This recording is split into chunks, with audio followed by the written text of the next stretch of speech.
trying to grieve human beings who could not save themselves, who died in a very painful death. And none of us really wants to die in a very painful death. And I'm really so much in emotion right now because I could imagine in one of this today.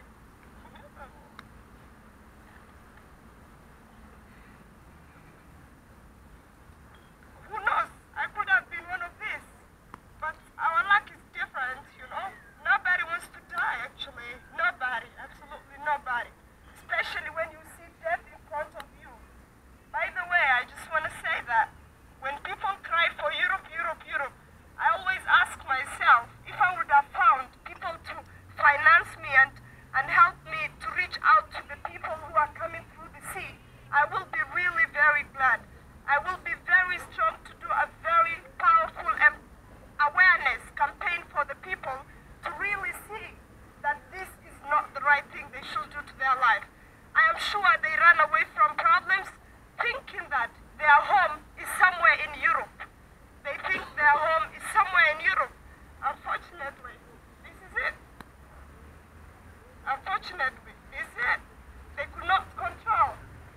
Some of them run away from political problems. Some of them run away threats for their lives. Some of them run away for so many problems, poverty and so many other issues. It's very unfortunate that the European community is spending a lot of billions and billions of shillings to discuss how to develop a very strong policies and strategies with a clear structures on how to block these people who are dead right now. Most of them are here. It's very sudden that most of them left young children who are voiceless. They left a lot of disabled people maybe. They thought maybe they could build life for their children. They never thought they will die. Nobody thought they will die. Everybody thought that they are going to a safe land. And who knows? Maybe they have been seen there drowning and they have been neglected. Who knows? I can't prove, you can't prove. It could be true that they have been neglected, dying in a painful death. Nobody knows. These people could have been the future of tomorrow for everybody, and they are actually. And I believe they died in a very brave death. I believe they're heroes. And I believe they're very strong people who went through a painful death. But I believe they will rest in peace. And can we please stand all to feel that pain with them? I would request everybody to stand up and feel the pain with everybody who's dead right now. It's painful right now.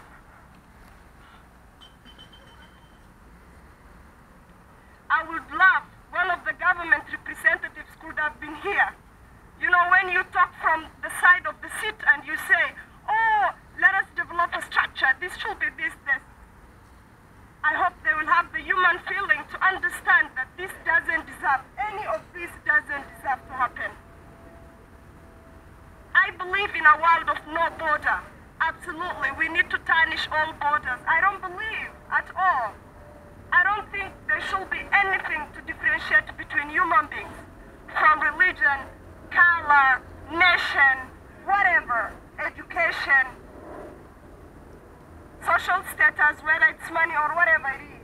I don't believe there's any world which has any border. That's my world. And I hope one day, one time, this dream that I have will come true. And I will stand for that change. Here I am, on behalf of these innocent people who died. And I really feel their pain. I wish I could do something, but myself right now, I'm a vulnerable person, just like them.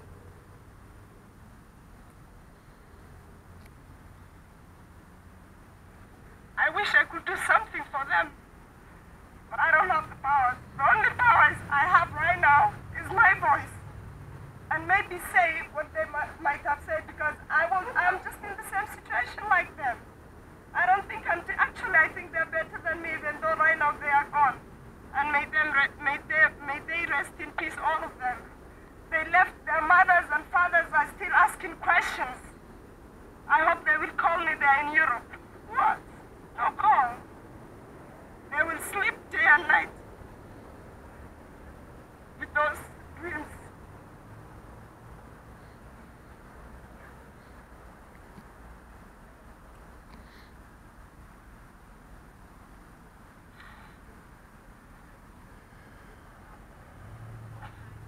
I'm sorry. But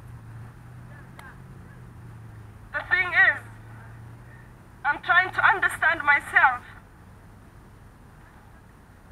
how government can spend billions and billions and millions of shillings on how to block a human being. Did you ever ask yourself that kind of question? I'm still trying to find an answer. Instead of finding strategies on how to rescue these people and spend money on rescue operations, they're spending money on a table to drink and talk. Pay a lot of money people to travel all over just to develop a paper with some writings, which doesn't help. And these are human beings we are talking about who are defenseless today here in front of us. They're defenseless. They don't have any voice.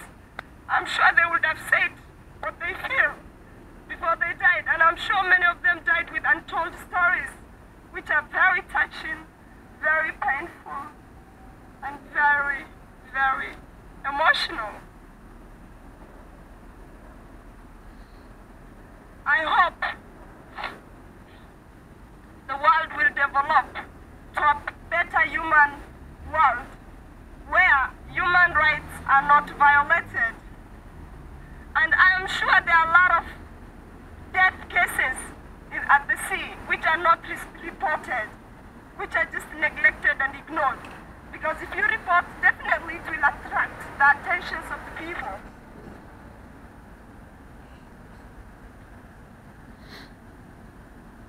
I'm sure every human being who went through the sea, who traveled, can feel the pain. The rest of us will say, yes, I understand, but I'm sure those who felt and who feel are those who really went exactly through the same that these people came through. And when you sit down with the people and ask them how they came here, some of them had to drink their urine in the water because when they try to drink the salt water, they feel pain. Those are some of the stories I've been getting from people.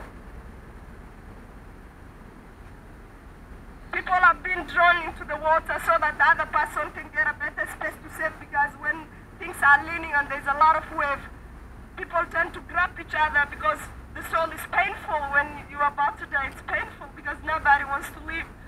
Maybe you have a lot of dreams, you have a lot of innocent children who are depending on you, your parents and everybody. Nobody wants a death. Who wants a death here right now can tell me that I just want to throw myself here and die? Nobody. Absolutely nobody. I'm sorry I'm too much emotional right now, but I just feel relieved because I wanted to stay to feel this with them, the pain they went through. And I am glad that I witnessed, I'm here with you all, to feel the pain they are feeling with you as well, even though I came from Berlin. But this pain they had everywhere, it's there, and it's been felt everywhere. Those human beings who have the human heart must have felt this.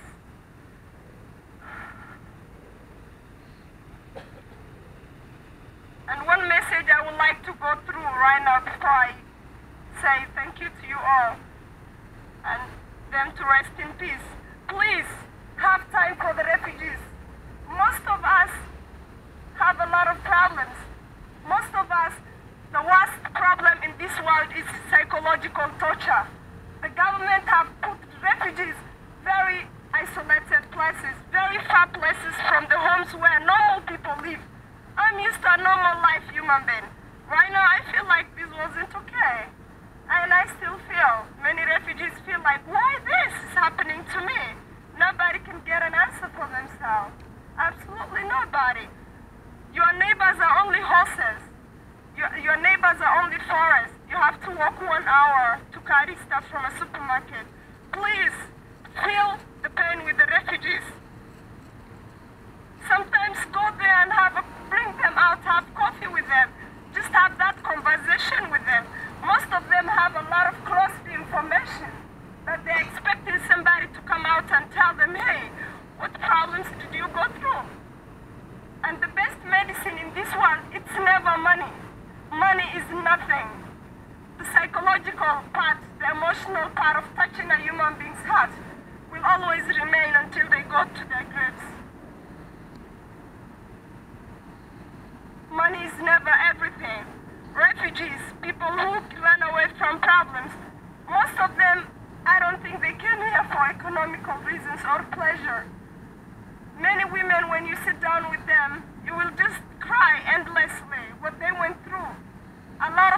future. They just literally escaped from the hands of serial killers who wanted to rape them endlessly until they felt, oh no, this is wrong. I have to go somewhere where my voice will be heard. And they thought that is here. That's Europe. And you see how they are treated? I don't think this is fair. And I will always say this is not fair. I think human beings belong to one world, to a united world. And if we check historically, if I go back to history, World War I, World War II, whatever problems Africa and other developing world is going through, exactly, Europe went through the same. And they are the ones who developed human rights stuff. Why are they violating? Why? They are the ones who developed. Why can they stand to respect the same? We know the massacres that happened here in Germany. It's painful. Nobody wanted that to happen, absolutely. But why can they try to understand and say, enough is enough? We need to change everything the way it should be. Why is it hard? Why can't we all have one voice and say, let us help the people? I hope the European community will understand and listen to the problems refugees have. And not only refugees, there are a lot of Europeans themselves who have a lot of problems. And I hope we will listen to each other and help each other. And please, stand this hard moment with the refugees. No job, no work, no education, nothing. You just eat, go back to bed. Some of us don't even have the energy to cook for themselves to go to the kitchen. Because all you see is a tarnished life. You don't see any future ahead of you. You only see cooking food. And cooking food is never a future. Absolutely. No. No. I myself, talking to you right now before I talk about others, I used to see drinking tea the whole day will be fine for me. Sometimes I felt it's okay.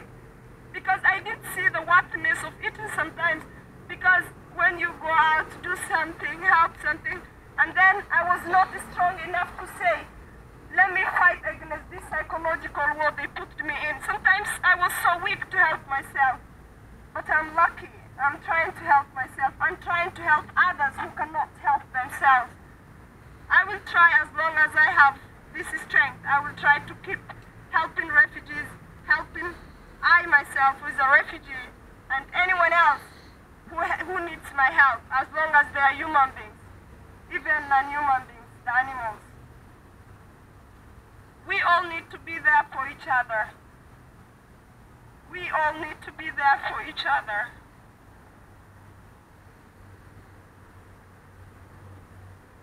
And there's one time one person told me something, and it still hurts me still. And that person, one time we were in the same home, and he came to me and said, Fatuma, can I ask you a question? And I said, what is your question? Sorry. And he said, I went through enough. He has been traveling for 2 years. He left his home 2 years before he came to. He didn't come to Germany first, he came through another country, but he has been traveling for 2 years, staying some months in a country, another country. And he used nearly 5,000 euro because sometimes he was kept somewhere and he was demanded money. His family were demanded money, otherwise they threatened to kill him. And he used to ask me, Fatuma, when will this end? I thought this is a safe continent, they will help me. What is going on? And I said, I'm just like you. I don't have an answer. I don't know. I wish I had powers to help him, but I'm powerless. I don't have anything. I wish I had something to do. But I think I corrected myself that day, and I said, I have something to do. And what I have to do, or what I can do, is to stand up with the refugees and encourage them. Give them strong words to help their day alive. Life is there waiting for us, ahead of us. We still have a long way to go. It's never the end. We have to help such innocent people who are gone, who are not with us anymore. And we need to prevent such to happen anymore. How do we do that? I have to start that change myself. I have to start myself, then the rest will come slowly. And how I can do that is to play my role as well. And what I chose to do is to empower the refugees, because the rest others are doing, fighting for the rights of the refugees and more other good things. And I felt I should talk to my fellow refugees and challenge them, even though it's very painful, it's very hard to accept the truth. But still, it means a lot to encourage each other and be there each other, to help each other. It's always the most important medicine in human life. And I would like to give 1 minute peace with the victims who died in the, I don't know. I'm really so emotional, but I hope you will all rest in peace. And yeah, I think that's all I can say. And I think I passed their words, maybe what they would have to say, to be saved and to be held. Thank you so much, everybody, and I would like to give 1 minute silence with the help of everybody. And thank you so much, and I love you all for being here and being with us every single week.